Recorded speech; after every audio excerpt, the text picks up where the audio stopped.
میں ہوں آتنا عرب شاہی، چل نکلی اپنے خوابوں کے پیچھے، خوشیوں، مزے، آزادی کے پیچھے، پارٹیاں، شراب، سگریٹ، ہر رات کی رنگینیاں اور سب سے کٹ جانا۔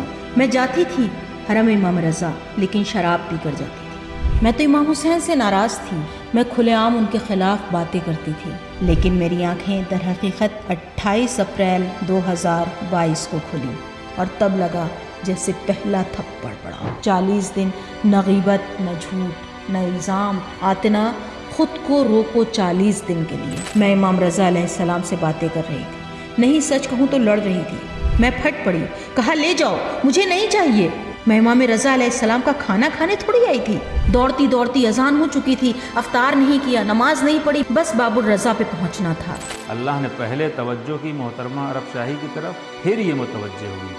یعنی میں جا رہی ہوں کربلا، خود کو سنبھال کر میں چل پڑی، بین الحرمین میں قدم رکھا، اور وہاں سے پہلی بار میری نظریں جا ٹکیں ضریح ابا عبداللہ الحسین پر۔ ہم سب کا امیر فقط حسین۔